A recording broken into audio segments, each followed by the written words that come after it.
मैं हूं आपके साथ रिंकल गुप्ता। चलिए खबरों का सिलसिला शुरू करते हैं। अज्ञातवास के बाद देश लौटे राहुल गांधी ने भूमि अधिग्रहण के बहाने एक बार फिर राजनीति में ग्रैंड एंट्री मारी है। दिल्ली के रामलीला मैदान में किसान रैली में सोनिया गांधी और राहुल ने संबोधन किया। इस दौरान दोनों कांग्रेस नेताओं ने केंद्र की मोदी सरकार की तीखी आलोचना की और सरकार की नीतियों को किसान विरोधी बताया। मोदी सरकार को आए तकरीबन 1 वर्ष होने वाला है। इन 11 महीनों में मोदी जी ने देश के लोगों को और खासकर किसानों को कई सब्ज बाग दिखाए, लेकिन हकीकत ये है कि इनकी किसान विरोधी नीतियों का अब भारत के किसानों, भारत के मजदूरों को सही अर्थ मिल गया है।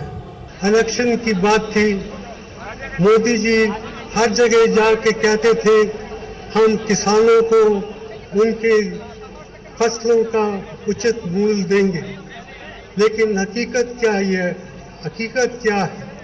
चाहे गेहूं हो, चाहे चावल हो, चाहे कपास हो, चाहे गन्ना हो, सबकी कीमतें गिर रही हैं और किसान भाई बहुत ही दुखी है। साथ ही बेमौसमी बारिश के खातिर किसानों की फसलें तबाह हो गई है। हर पिछली सरकार इस मौके पर किसानों का हाथ पकड़ती रही है, लेकिन मोदी सरकार है कि इस बारे में उसको कोई फिक्र ही नहीं। और साथ साथ ये भी देखा गया है कि जो हमारे मनरेगा जैसी स्कीम है उनके ऊपर कोई खास तवज्जो नहीं दी जा रही। किसानों को उनकी उचित मजदूरी नहीं मिल रही और इस तरह से किसान विरोधी नीतियों का अब पर्दाफाश होने वाला है। ये जो ऑर्डिनेंस मोदी जी लाए हैं, ये हमारे 2013 के एक्ट के खिलाफ उसका मंशा है कि उसको कमजोर किया जाए। किसानों को जो सुविधाएं दी गई हैं उनको रद्द किया जाए और ख़ास तौर पे जो कंसेंट की ज़रूरत है, जैसे कि किसानों को उनकी मर्जी के खिलाफ कोई ज़मीन नहीं छीनी जा सकती, उसको अब बिल्कुल ख़त्म कर दिया जा रहा है। हम इन किसान विरोधी ताकतों का बड़ी डट कर मुकाबला करेंगे। अपने यहाँ आने से हम सबका आत्मविश्वास बढ़ा है, हम सबका संकल्प मजबूत हुआ है। हम आज यहाँ इसीलिए जुटे हैं ताकि हम प्रधानमंत्री और उनकी सरकार को पूरी ताकत से यह संदेश दे कि अब बहुत हो चुका है। किसानों, खेत मजदूर और गरीबों के हितों की इतनी बेदर्दी के साथ हम नजरअंदाज नहीं होने देंगे। मोदी सरकार ने जहां एमएसपी को ना के बराबर बढ़ाया है, वही बोनस की परंपरा इनके निर्देश पर राज्य सरकारों ने समाप्त कर दिया। मोदी सरकार के बेरुखी तो देखिए, एक तरफ बेमौसम बारिश और ओलावृष्टि से किसानों को बेहद नुकसान हुआ। किसान कर्ज से दबे हुए दिन ब दिन आत्महत्याएं बढ़ती जा रही है और सरकार, मोदी सरकार की तरफ से जो राहत की घोषणाएं की जा रही है वह ना के बराबर है। आपने बड़े पैमाने पर उस कानून में बदलाव किए हैं जो किसानों के हितों के खिलाफ है। भाजपा का ये दावा है कि मोदी सरकार जो बदलाव ला रही है उससे ग्रामीण विकास, सिंचाई, देश की सुरक्षा विद्युतीकरण, ज्यादा रोजगार और ज्यादा मुआवजा किसानों को मिलेगा। मैं उनसे पूछना चाहती हूं कि क्या 2013 के कानून में ये सारे प्रावधान नहीं है? बिल्कुल है। यह सिर्फ और सिर्फ किसानों को गुमराह करने और निजी कंपनियों को फायदा पहुंचाने के लिए बदलाव किए जा रहे हैं। सरकार ने रेल और केंद्रीय बजट के माध्यम से खाद के अनुदान में कमी कर दी है, जिसकी वजह से खाद की कीमतें भी बढ़ गई हैं। इन्हीं कारणों से किसान कर्ज के जाल में फंसे हैं। इनकी कटनी और करनी में बड़ा अंतर है। बस इन लोगों के दिल में कुछ और जबान पर कुछ। आज इस रामलीला मैदान से यह संदेश साफ साफ और जोरदार आवाज में जाना चाहिए, किसान की आवाज न दबी है, न दबेगी। सरकार बड़ी होने चाहिए, किसान अपना खून पसीना दे पाए, किसान ने हिंदुस्तान की नीति बनाई है और सरकार को किसान को नहीं भूलना चाहिए। मोदी जी का देश है, हिंदुस्तान के प्रधानमंत्री हैं और उन्होंने कहा कि 50 साल तक अच्छा पैसा करना। वहीं बीजेपी ने दिल्ली में अपने सांसदों की एक वर्कशॉप बुलाई है। प्रधानमंत्री नरेंद्र मोदी ने इस वर्कशॉप में अपने सांसदों की क्लास ली, जिसमें पीएम ने कहा है कि देश की जनता का बार बार आभार व्यक्त करना चाहिए और अभिनंदन करना चाहिए। उन्होंने कहा कि पूर्ण बहुमत के कारण देश को चलाने का मताधिकार मिलता है। इससे देश की संसद में सांसदों की मौजूदगी और संसद के काम में बढ़ोतरी होती है। संसद में विराम का समय होता है, लेकिन संसद सदस्यों के लिए वो सबसे अधिक व्यस्तता का समय रहता है। एक महीना पार्लियामेंट में रहने के बाद जब वापस जाते हैं तो बहुत दौरा भी करना पड़ता है, अनेक कार्यक्रमों में जाना पड़ता है। तो एक प्रकार से बहुत ही व्यस्त समय बिता करके अब वापस आए हैं और इस दरमियान सामान्य मानवी से भी आपको बहुत सारी बातों का फीडबैक भी मिला होगा, सरकार के कामकाज का, बजट के संबंध में खास तौर पर। और एक प्रकार से इस सत्र का जो दूसरा पार्ट होता है वो ज्यादा ताकतवर होता है, क्योंकि बहुत ही फोकस फीडबैक के साथ हमारे सांसद वापस आते हैं।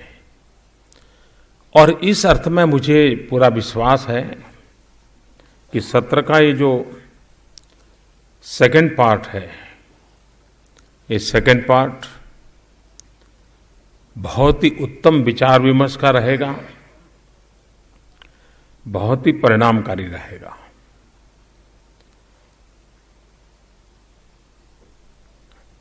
इस देश की जनता का हमने बार बार आभार प्रकट करना चाहिए, बार बार अभिनंदन करना चाहिए, क्योंकि पूर्ण बहुमत मिलने के कारण देश को चलाने का कैसा वातावरण बनता है। अगर पिछले 5-7 साल देखें आप, तो संसद की गतिविधि का जो प्रोडक्टिविटी है बहुत नीची रहती थी, कभी 60%, कभी 70%, कभी 75%। लेकिन पिछले 10 महीने में जितने सत्र हुए करीब करीब 125% प्रोडक्टिविटी।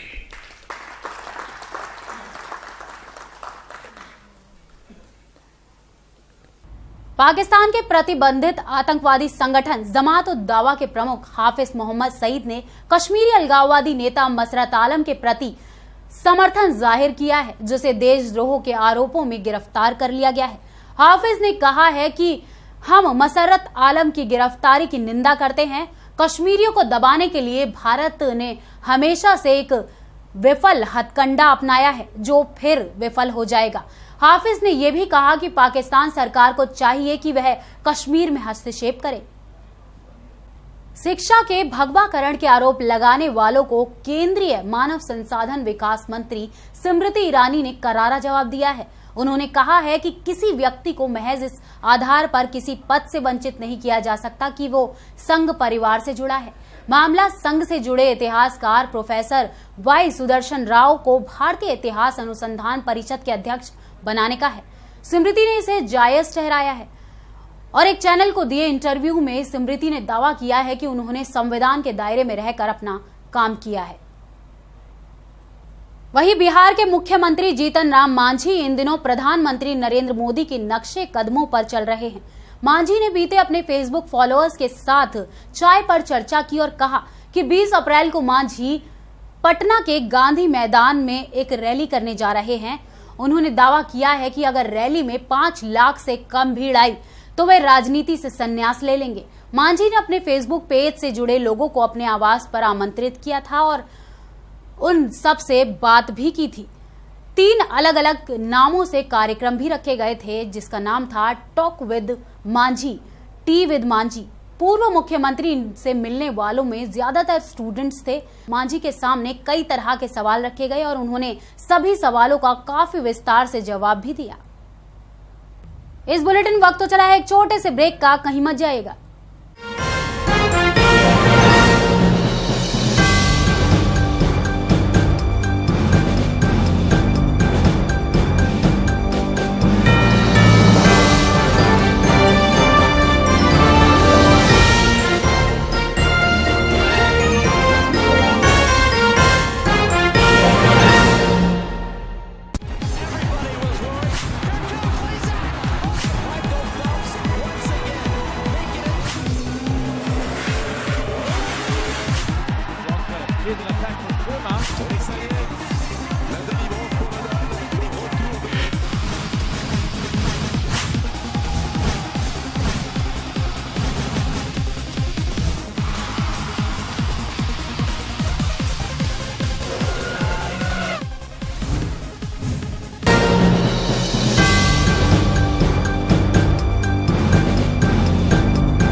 ब्रेक के बाद आप सभी का फिर से स्वागत है। चलिए करते हैं रुख कुछ और खबरों का।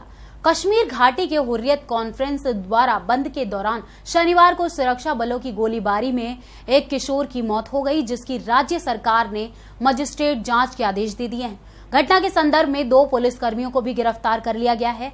त्राल में सेना के एक अभियान में हाल में 2 युवकों के मारे जाने के खिलाफ इस बंद का आह्वान किया गया था। घाटी के कई हिस्सों में हिंसा भड़कने और तनाव बढ़ने के बाद पुलिसकर्मियों ने बड़गाम और नलबल में एक प्रदर्शन को तितर-बितर करने के लिए गोली चलाई थी, जिसमें 15 साल के एक लड़के सहित 3 लोग घायल हो गए थे। वहीं दिल्ली के उप मुख्यमंत्री मनीष सिसोदिया ने शनिवार को सरकारी स्कूलों को मिड डे मील की गुणवत्ता सुधारने की चेतावनी दी। उन्होंने इसकी गुणवत्ता बहुत खराब पाने के बाद ये चेतावनी दी। एक सरकारी अधिकारी ने बताया कि शिक्षा विभाग का भी प्रभार संभाल रहे सिसोदिया ने राजकीय सर्वोदय कन्या विद्यालय के निरीक्षण के दौरान पाया कि बच्चों को खराब गुणवत्ता वाला खाना परोसा जा रहा है।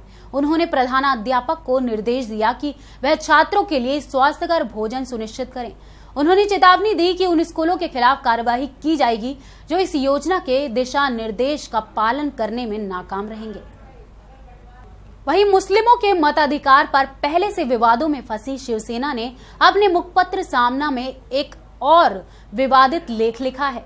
मुखपत्र के संपादक और पार्टी नेता संजय राउत ने अपने नए लेख में सिर्फ उन लोगों को मतदान का अधिकार देने की बात कही है जो परिवार नियोजन करवाते हैं। संजय राउत ने अपने लेख में लिखा है कि सिर्फ 14 करोड़ मुसलमानों की खुशामद करने से देश की राजनीति हमेशा मशलूल रहती है। अगर ये देश हिंदुओं का नहीं तो इस देश में धर्मनिरपेक्षता की आड़ में मुगलों का राज भी नहीं लाने दिया जाएगा। मुसलमान इस देश के दुश्मन नहीं, लेकिन मुस्लिम वोट बैंक की राजनीति देश को नुकसान पहुंचा रही है।